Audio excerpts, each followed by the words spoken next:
नमस्कार, मेरा नाम सुमित द्विवेदी पवन है और आप देख रहे हैं धन्यवाद भारत, यानी कि धन्यवाद भारत का खास episode Bhojpuri bulletin. Bhojpuri bulletin में आज हमारे साथ बात करने के लिए बैठे हुए हैं भोजपुरी सिनेमा इंडस्ट्री के सबसे बड़े सुपरस्टारों में से सबके चहेते अरविंद अकेला कल्लू जी।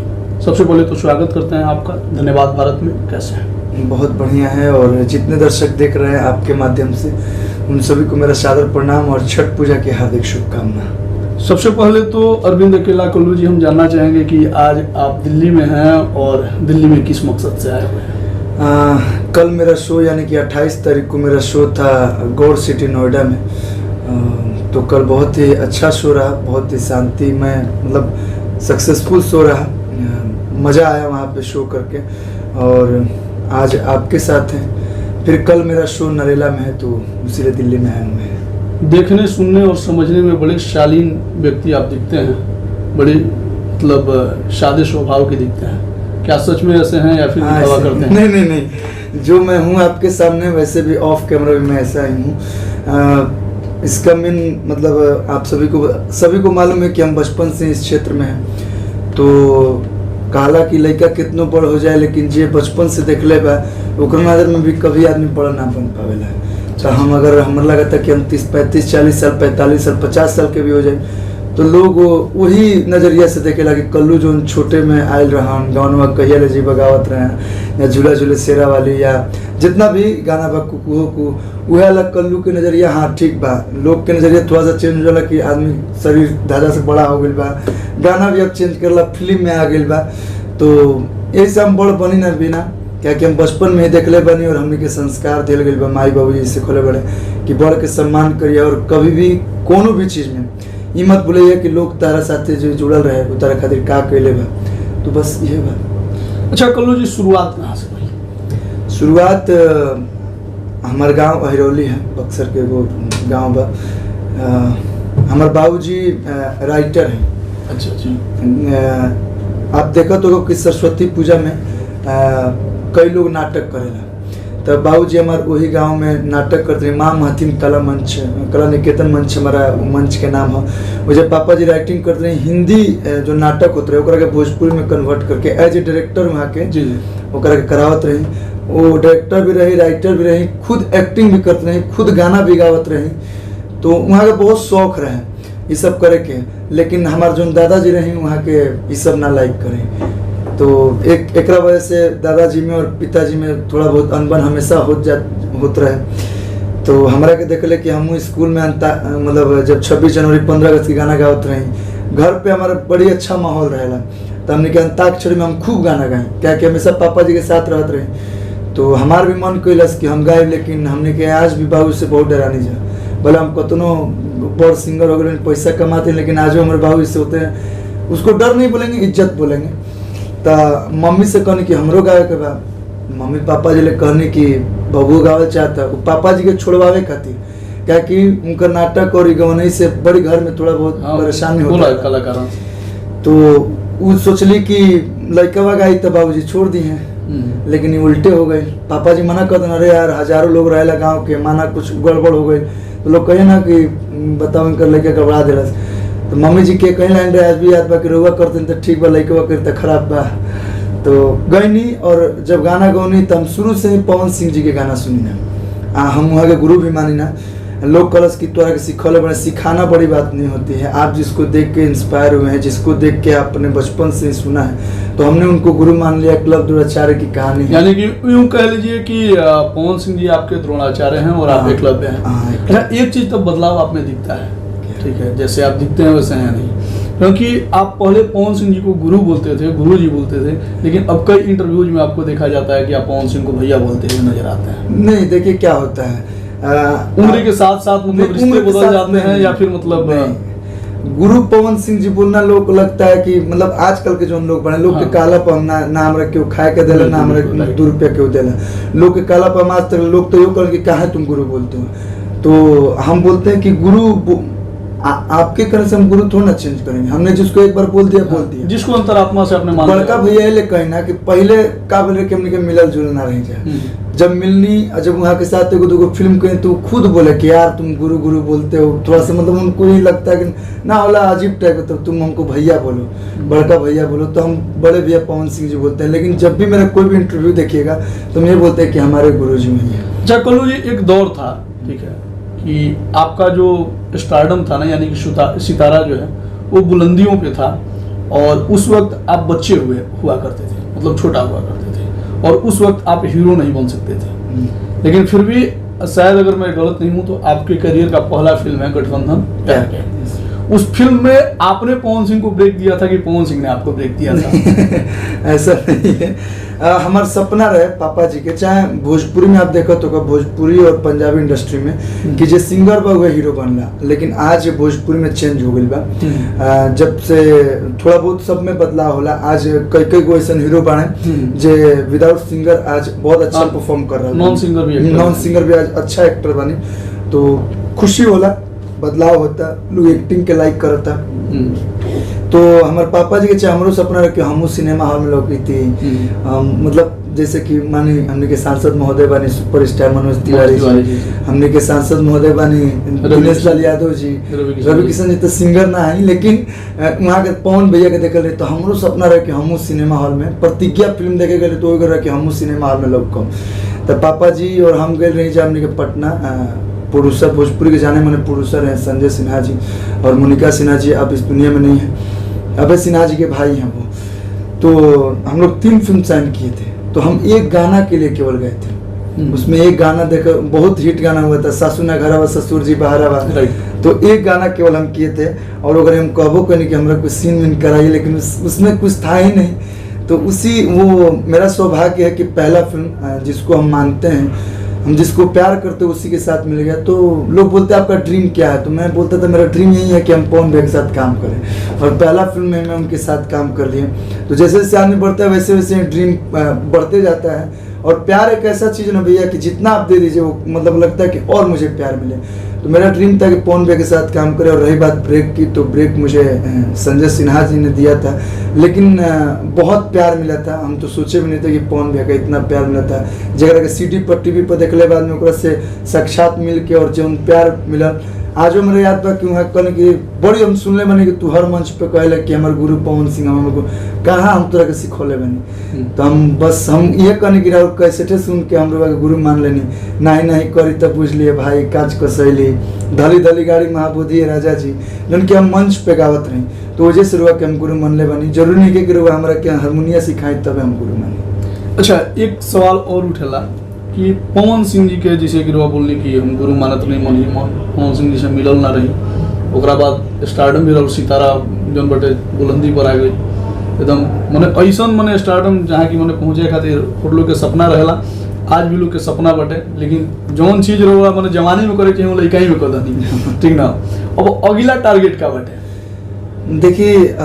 जौन सच्चाई बा, सच्चाई जौन आदमी आज के समय में सच्चाई अपन जान वो सबसे अच्छा आदमी बढ़िया आदमी होला। अब कल्लू के जितना लोग के जाने के बाद जान गए, चाहे बचपन से लेके अभी तक आदमी लगातार मेहनत करता अच्छा गीत गावे के, अच्छा फिल्म बनावे के, बस दिन प्रतिदिन अपन छवि के, खास करके अपन छवि के, अपन इज्जत के और अपन एक कैरियर के संभाल के धीरे धीरे लोगन के दिल में बस जगह बनल रहे के। अच्छा, वो द्रोणाचार्य से वो एकलव्य के मिले में कितना दिन लग गई?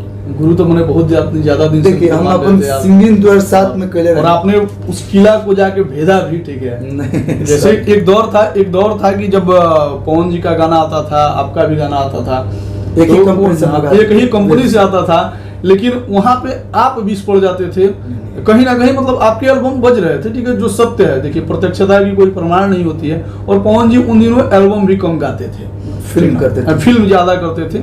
और उस वक्त एक ही किसी व्यक्ति का चर्चा था, तो वो थे अरविंद अकेला कल्लू, वो कलुआ लोग बोले, ठीक ना। अरविंद अकेला तो लोग हादे जाने लगल है, ठीक ना।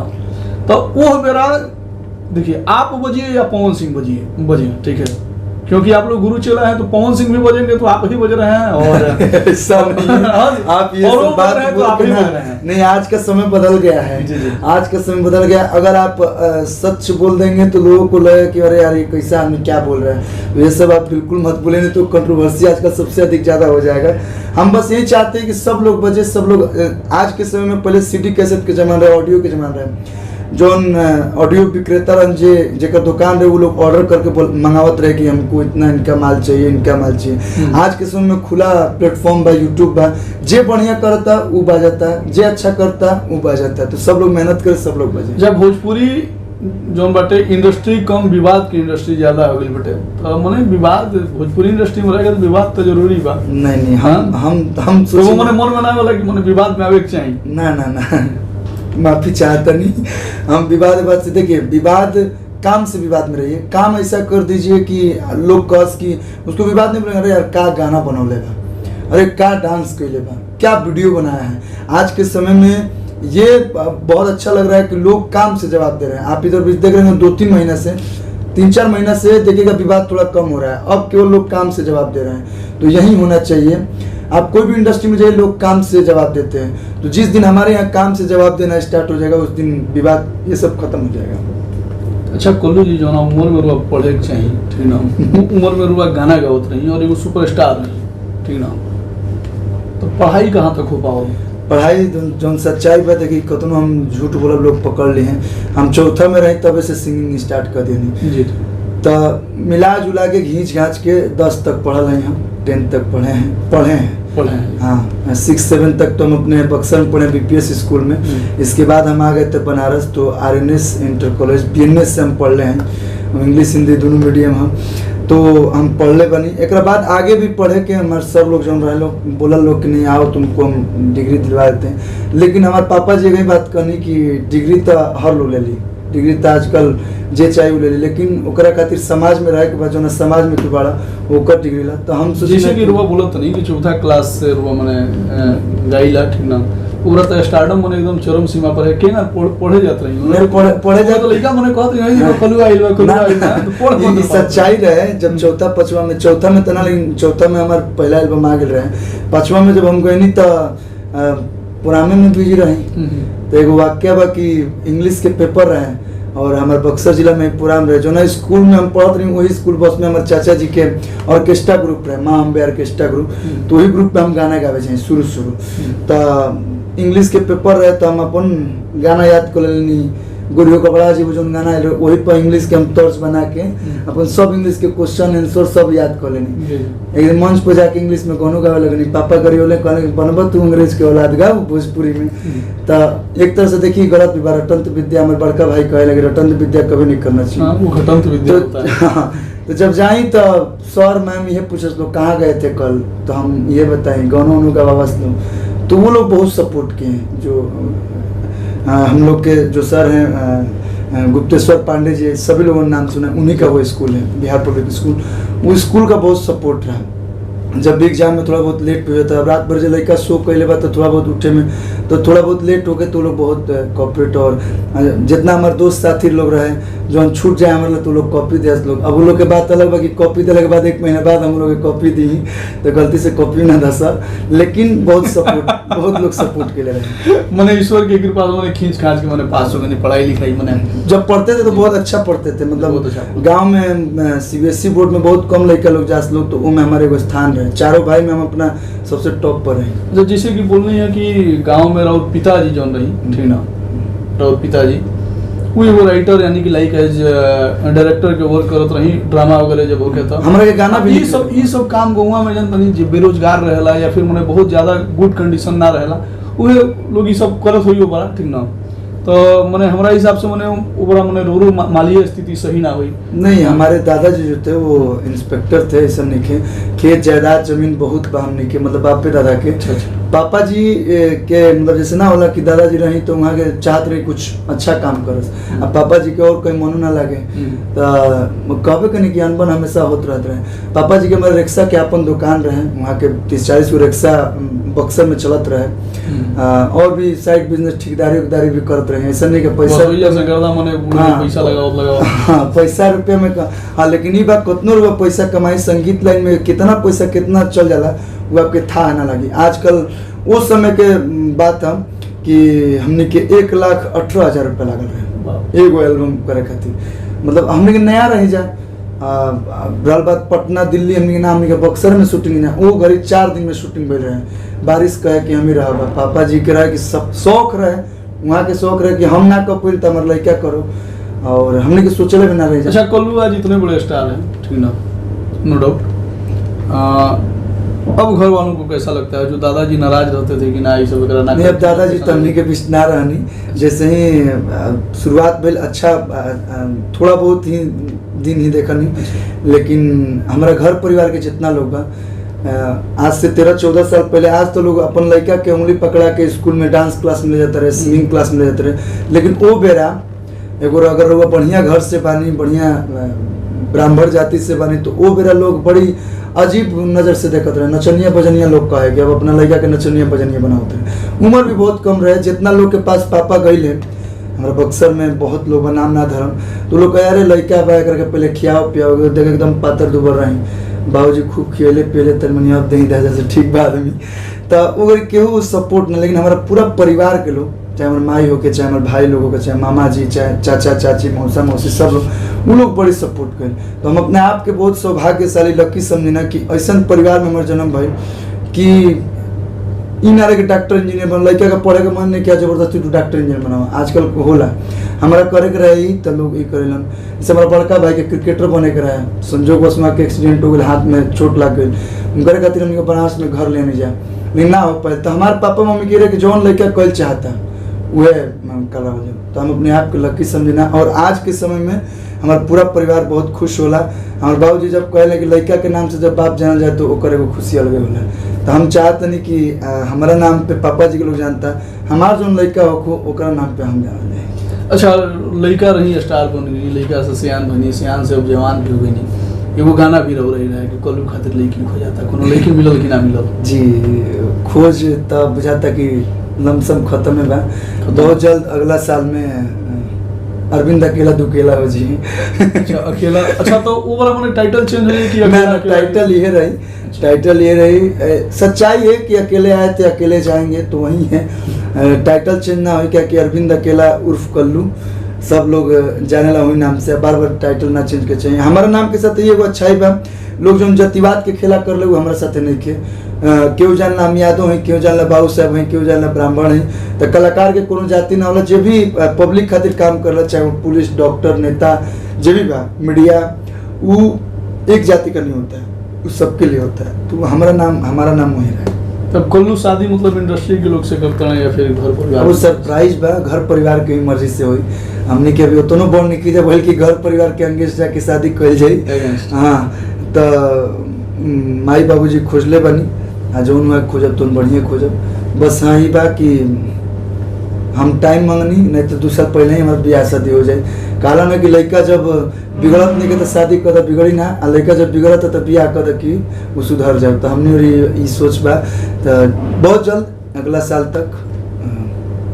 अच्छा कल्लू जी, जैसे कि एल्बम में मैंने बहुत अच्छा परफॉर्म रहा, सिनेमा में भी रहो बहुत अच्छा कर रहा बनी, ठीक ना, आगे मैंने कोना तरीका के सिनेमा कोई जाता नहीं?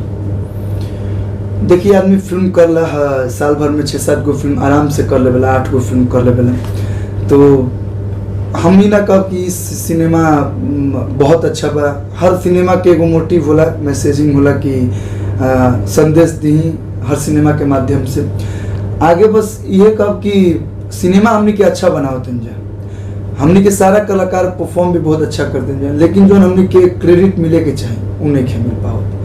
अब वो मैं दोस्त केकरा के दी, हम अपना आप के दी कि अपना डायरेक्टर के दी, अपना प्रोड्यूसर के दी कि अपना दर्शक के दी, लेकिन धीरे धीरे जैसे एल्बम प्रोग्रेस के ले बा, हमरा पूरा उम्मीद बा कि फिल्म भी वो लेवल पे जाए जो लेवल पे केहू सोचले ना हो। लोग आज साउथ करता, हमने के सपना यह बा कि आज भोजपुरी फिल्म के भी वो लेवल पे हमारे दर्शक लोग ले जाइए, हमने के तो बस मेहनत कर सकते, प्रयास आदमी कर सकते। हाँ तो हमारे दर्शक लोग ले जाइए। अब सिनेमा बहुत बढ़िया बढ़िया बनाता भैया। इंटरव्यू तो इसे काफ़ी लंबा हो गई और बात करते करते मैंने का पूछा गई का जना गई, खुद हमरा भी पता ना चल रहा, भी जवाब दे थकनी ना। अब इतना लंबा इंटरव्यू के बाद एगो गाना ना हुई ना तो मजा ना आई, एगो शानदार गाना हो जाए ओकरा बाद फिर आगे के बात।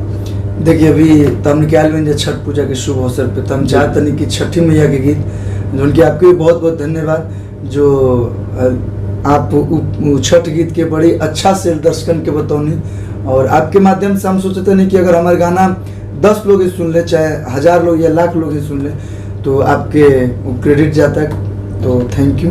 वह गीत हम चाह किया, बहुत सुंदर गीत भी बाटे, डुएट लेकिन हम अपन वाला लाइन गाते हैं कि दूर कर दुखवा विपत्तिया सुधारित हलतिया सुधारित हलतिया हो धनी मोरा कर तारी पहिला बरतिया गलतिया के माफ करी हो धनी मोरा कर तारी पहिला बरतिया गलतिया के माफ करी हो। वाह बहुत सुंदर। अच्छा कल्लू जी, मतलब इतना शानदार गायकी और इतना मने वैल्यूएबल वॉइस नहीं कहाँ से निकाल पाइला? मने भोजपुरी में तो एकदम मने टांसी गावे वाला लोग बटे, बहुत मने बेसुरा वसुरा भी गायक लोग बात जाला, मने ये सौभाग्य बटे वो लोग के, ठीक ना। लेकिन डोरा कहीं से संगीत वगैरह के तालीम वगैरह ले बनी या फिर? पहले तो हम आपके बात के काटा, हम बोला कि सबके अलग अलग वेरिएशन, बस सब लोग अपना अपना अंदाज में गावता। रहल बात सिखला के, तो हमारे बाबूजी बहुत जगह हमके शुरू में बाइक पर बैठा के बहुत जगह ले गई बनी, लेकिन हाँ ये बात कि हमार जो उम्र रहे, जैसे शास्त्रीय संगीत में हमके ले गई एडमिशन करौनी, जब सारे का मैं पौधनी से सिखौली 10-12 दिन मैडम सिखौली, लेकिन हमार जो रहे कि ना हम सुनने वाली पवन सिंह के गाना चाहे गोपाल राय जी के गाना, वो गाना कब सिखाई लोग, वो गाना बजावे कब सिखाई लोग, तो हम पापा लोग कहने कि ना पापा हमारा के एजा हम ना गए, वो बस तबला पता दिन दिन तक करवा तरी उजा हम गलत रही, हम अपने आप के उजा गलत बोला, लेकिन वो एगो उम्र रहे तो घरे एगो टीचर रही वहाँ के सिखावे नहीं है, ये अभी तक हमने कोनो इंटरव्यू में कले नहीं की। हमारे दादाजी वगैरह रिटायर रही, अपन पुलिस के आदमी रही, तो वहाँ के सारे का मैं पढ़नी से सिखौनी, हमने गुरुजी देखी सिखाए, लेकिन एगो तनी रसगर कुछ बताई, तो एगो छोटू चलिए गाना हिट बोले हाय रे उठला ली हाय रे कजरा, तो कहने कि इहे ला तनी सिखाई, जे हाय रे उठला ली हाय रे कजरा सिखौने, हमारे दादाजी अले पीछे से कहने कि तुम मेरे नाती को यही सिखाता है, निकलो बाहर। अब वहाँ के तनी मनी बुरा लग गए, फिर हमारे बाबूजी कहनी गुरु जी के कहने जाती थोड़ा सा वहाँ गर्म मिजाज के, फिर नहीं तो फिर फूलों सा चेहरा तेरा, तो सरकार में इतना डांट दी नहीं कि अब गुरु जी वहाँ के आई बंद कर दी।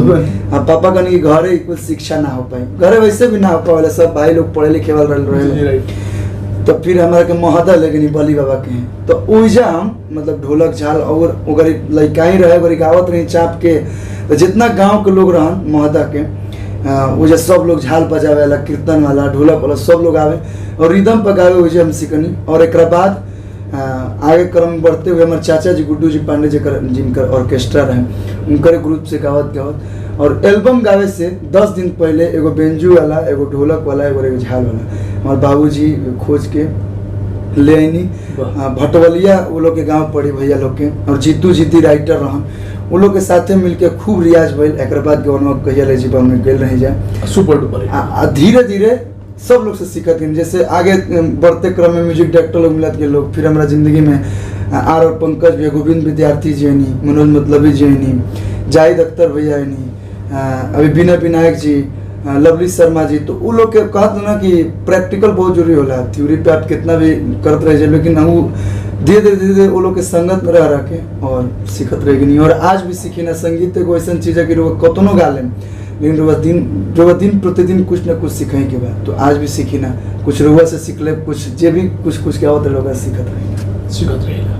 अच्छा वो जो हाय रे उठ लाली या जो सब गाना बताइए फूलों सा चेहरा, वो सब अब बजावे के सीख गई कि ना? नहीं, अब सब बजा ली ना। तो अब तो टोटा के हर जगह कौन नया नया गाना बजावत, अब उतना फुर्सत ही ना रहेला। अपन आदमी स्टूडियो में ही गाना बजावत, अपने गाना गावत गावत, अपने गावल का गाना याद रहो उहे बहुत का। अच्छा एगो बात रहो याद बाकी ना, भोजपुरी इंडस्ट्री के ट्रेंड चेंज कर दिले रहनी। हाँ, मर्द लोग के माने साड़ी पहने पर मजबूर कर देनी, लगाई दी चोलिया के हुकरा जाए। शायद भोजपुरी के पहला ही गाना रहे कि जना बरोबा साड़ी पहन के मने मेहरारू बनल है, और ओकरा बाद से लोग मने बने लागल। हाँ, गाना रहे सकेत होता रहे दोसर ले आदि ओकरा में पहली बार हम लेके पापा जी हमारे निर्देशन भी कैले बनी, जो आज चाहे नहीं अंधन खजाना जो छठ के गाना बस 100 मिलियन प्लस 110 मिलियन, तो पापा जी के निर्देशन में भइल रहे। वहाँ के शौक रहे हमार विगत 3 साल पहले लॉकडाउन के पहले जितना भी एल्बम आवत रहे बनास जो शूटिंग होके वो पापा जी को डायरेक्शन करत रहे, जितना वहाँ के माने ये गाना जोन बाटे ना ये अंधन खजनवा वाला माने काफी एगो रिकॉर्डेबल गाना बा। आप सबके बता दी कि ई गाना माने मेल सिंगर में छठ के सबसे बड़ा गाना बाटे। सबसे बड़ा गाना मतलब कि इतना ज्यादा व्यूअर वाला और इतना ज्यादा सुने वाला कोनो गीत भोजपुरी में नहीं सन, जो कि कोनो पुरुष के गीत के माने इतना ज्यादा लोग सम्मान और प्यार दे रहल बा। एकरा खातिर सौभाग्यशाली रोरा बनी, और हम भी सौभाग्यशाली बनी कि ऐसा व्यक्ति के इंटरव्यू तो रहल बात जगह डिवोशनल गाना इतना बड़ा रिकॉर्ड बना। रहल बात लड़की बने वाला, तो हम पहिलका जब एल्बम करे गवनवा कहले जब आप देखत हो 3 पीस पहिर के अपन ऐसे ऐसे नाचत रहे जी जी, तो ओकरी का हो कि सिंगर लोग खाली अपन लिपसिंग देस जी जी, जितना सिंगर लोग रहे बहुत कम सिंगर लोग रहे कि 8 गो गाना होके तो एगो 2 गो में नाच दिया।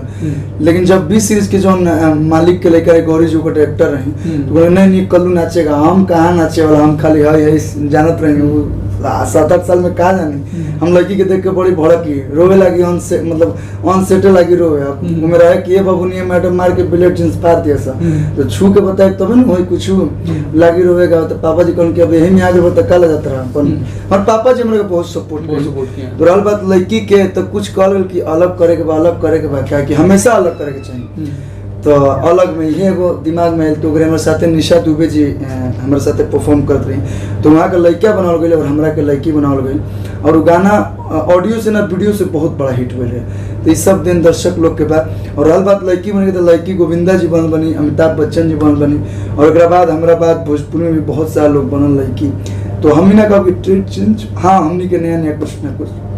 भोजपुरी इंडस्ट्री में एगो बहुत बड़ा स्टार खेसारी लाल यादव जी भी बनी, जहाँ के रोड़ा से जूनियर है, रोड़ा बाद इंडस्ट्री में वहाँ के मैंने लॉन्च हुई नहीं, ठीक ना। ये वो गीत वहाँ के नहीं कि सकेत पेनल छोड़ दे कल हुआ कमाई, वो गीत से रोड़ा आत्मा के ठेस पहुँचल कि ना पहुँचल। अब जाए दीजिए जो कैला सो कर हम शुरू में एगो रोड़ा करूँ नहीं कि विवाद से हम बहुत दूर रहे ना।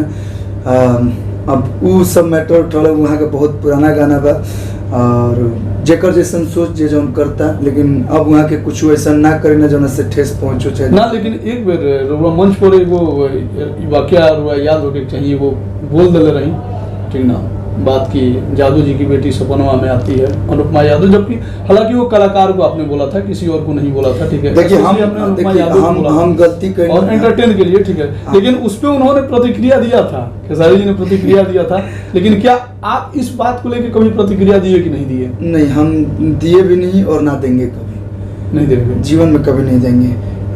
कभी कोई भी कैसा भी माहौल बन जाए, हम अगर बोलते हैं कि हम परिवार हैं तो हम परिवार हैं। हम अच्छा, ऐसा कि तुमको गाना चाहिए कि नहीं गाना चाहिए? किसी का नाम पकड़ के किसी को नहीं गाना चाहिए। अगर मैंने भी गाया होगा, चाहे अब तो आगे नहीं कोई भी गाएगा, कोई भी अब तो नाम पकड़ के कोई भी नहीं गा रहा है। और अलग बात जातिवाद के तो हम बहुत दूर रहना, हम इंटरटेनमेंट खातिर मंच पर बोल रहे हैं। अगर हमारे से लागल कि नहीं मैंने गलती किया है तो हमारा वो संस्कार है कि हम अगर हम गलती किए तो माफ़ी दर्शक की, और दर्शकों से मैंने माफ़ी मांगा था, और दर्शक लोग फिर उसे उस बात को समझे। और आज सारे मैंने बोला ना कि एगो कल्लू के अगर केवनो एगो जात सुनी तो इतना व्यूअर्स ना आई, चाहे इतना प्यार ना मिली। हमारे शो में हर एक जाति के लोग आते हैं, तो हम सबका सम्मान करते हैं और सबका प्यार मिले। और जातिवाद और विवाद, देखिए कितना बढ़िया राइमिंग बा, जातिवाद और विवाद से हम बहुत दूर रहना। हम काम के लेके विवाद में रहब, बस जेकर अच्छा, कल्लू जी जेकरा के गुरु मानिला, यानी कि पवन सिंह जी, वहाँ का तो गाना गाओ नहीं, ठीक ना, कि हाँ यही गाँव के बाहुबली हम बुझलू का बबुआन के, या फिर बबुआन के जान हो, ठीक ना, या फिर नजर रात भर मिलाओ बबुआन से, वहाँ गीत गई, ठीक ना। फिर कल्लू जी बताओ तो नहीं, खेसारी जी भी रहो मैंने उम्र में तोरवा से सीनियर बनी, ठीक ना, बड़े भाई। हाँ, और इंडस्ट्री के आज बहुत बड़ा नाम है, वो भी गाते हैं, ठीक है।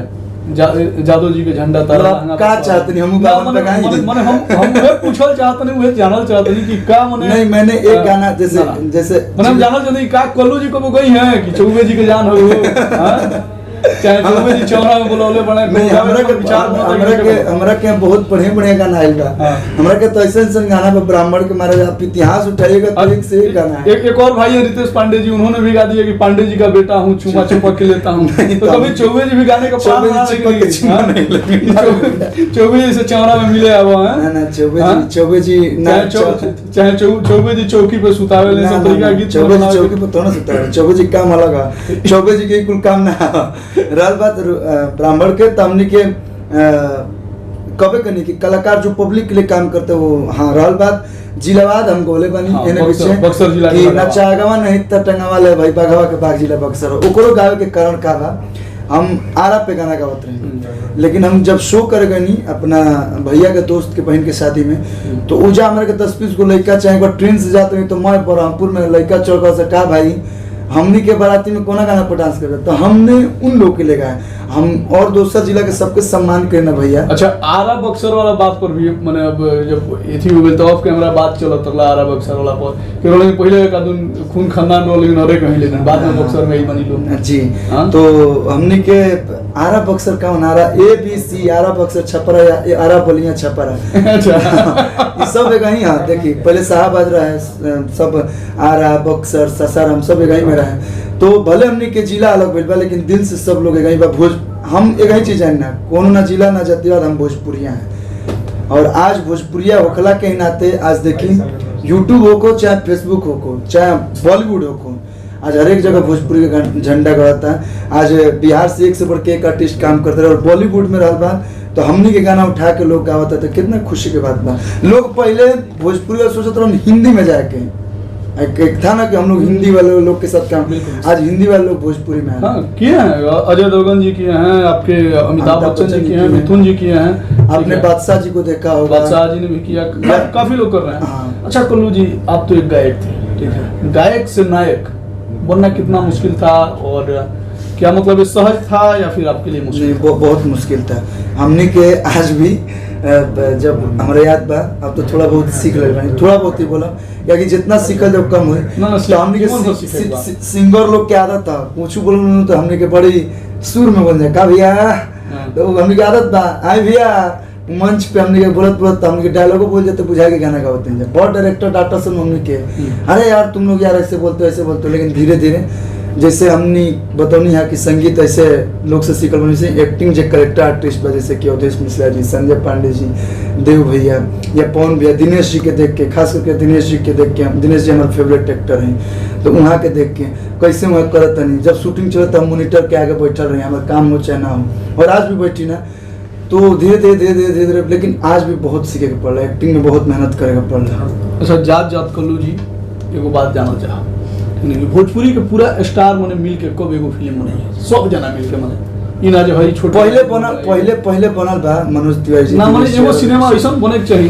ना जोना में मने पवन सिंह जी भी होकस, खेसारी जी भी होकस, कल्लू जी भी होकस, वो अभी तो ना बनी, अभी जो माहौल चलता अभी ना बनी। ओकर बात ई बा ना जैसे कि मने रोज सबकर चाहता बनी ना, रोज से तो केहू के विवाद नहीं ना, हम तो हर लोग के साथ सेट हो जाए ना, तो रोज सब के से मिल के मने हम तो 4 अगर बनल बनी ना का हम बोले पीढ़ी के बुद्धि के करा के दिया जाओ अपने काम से आदमी के फुर्सत नहीं के उड़ाल बात बनी, लेकिन अभी ना बनी। अभी जो हिसाब से बजट प्रॉब्लम भी बा, ऐसा ना कह कि हमने की इंडस्ट्री में विवाद होता है, ऐसे ना अगर मानी कोई भी रिलेशन में भी आई तो आधा दाम तली ना तो सब लोग के लावल और एक जगह रखल बहुत बड़ा बिग बजट चाहिए, और खातिर कम से कम 10 से 15 करोड़ खर्चा होगी।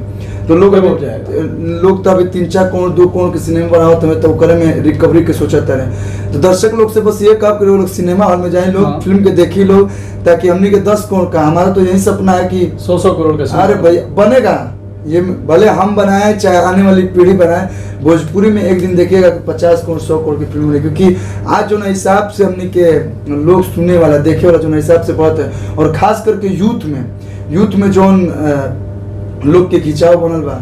आज कोई भी कहता था ना भोजपुरी से हो, पहले लोग बोलते थे भोजपुरी से हो, आज लोग बोलते हैं यार भोजपुरी से है। तो ये जो बदलाव आया है ना भैया, अब छोड़ दीजिए कि कौन अश्लील गा रहा है, कौन गंदा गा रहा है, कौन अच्छा गा रहा है। जो अच्छा गाएगा वो चलेगा। अगर कोई भी सिंगर 5 साल से अधिक टिका हुआ है तो वो अच्छा गा के ही टिका है। बिल्कुल राइट। बुरा वाले जो गंदे गाते हैं वो 1 साल में आते हैं, वो गाएंगे, इसके बाद चले जाएंगे, चाहे कोई भी चल रहा है हमारे से। अच्छा, इस सीरीज में अगर देखा जाए तो पवन सिंह जी और पवन सिंह जी के बाद अरविंद अकेला कल्लू और अरविंद अकेला कल्लू के बाद से खेसारी लाल यादव ही इस सीरीज में शामिल हो पाए हैं, जो अपने आप को शुरुआती दौर से लेके अब तक अपने स्थान से डिगे नहीं हैं, वहां से आगे ही बढ़े हैं।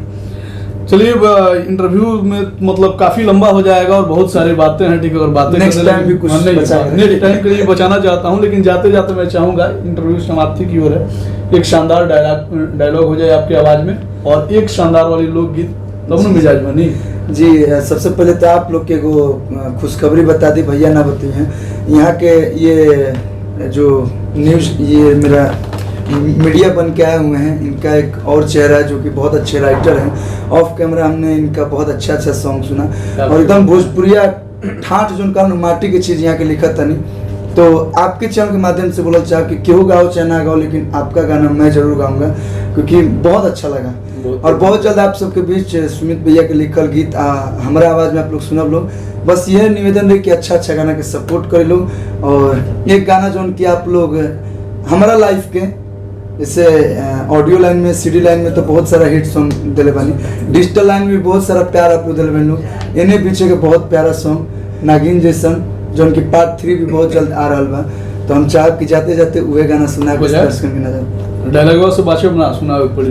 अब डायलॉग का सुनिए, गाना सुनाते हैं कि बानी चश्मा लगोले दूरबीन जैसन, हारमोनिया बजावता निबीन जैसन, आया के नाच रे पत्थर की नागिन जैसन।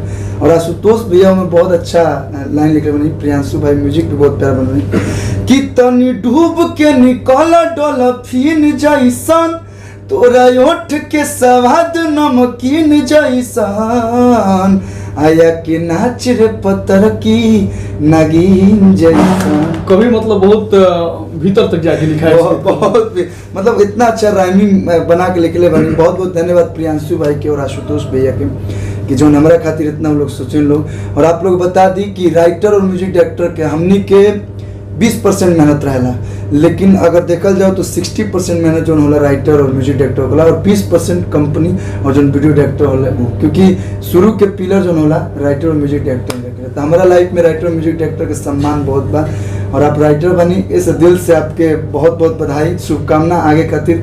हमारा से जितना हुई हम आपके खातिर एकदम खड़ा बनी। बहुत बहुत धन्यवाद आज हमारा साथ इतना सारा बात करे खातिर, हमारा प्रति इतना ज्यादा स्नेह हमारी संवेदना जतावे खातिर। देखिए रोवा का बानी का नहीं कि हमें नहीं कि जानते रोवा हमारा खातिर बहुत अच्छा बानी। और हम वीडियो एगो दूगो देखले बानी। बस ये काम आपसे भी और जितना भी यूट्यूबर भाई लोग बने कि लड़ाई झगड़ा बंद कर लोग, भोजपुरी के अच्छा जोन गाना होता या अच्छा चीज़ बा, ऐसा थोड़ा ना भोजपुरी में सब गंदे बा, चाहे वो खेसारी जी हो, चाहे पवन भैया हो, चाहे जे भी गावता, रितेश जी, समर जी, प्रमोद भाई, अंकुश राजा भाई, जितना लोग गावता वो लोग ऐसा नहीं किया कि सब गंदे गीत गावता, चाहे हम बानी। अगर अच्छा गीत होता तो आप लोग अच्छा गीत के सपोर्ट कर लो, बस ये। बहुत बहुत धन्यवाद बात करे खातिर, और बड़े ही शालीन व्यक्ति हैं। ईश्वर करें आपको ऐसे ही आगे बढ़ाते रहें। धन्यवाद।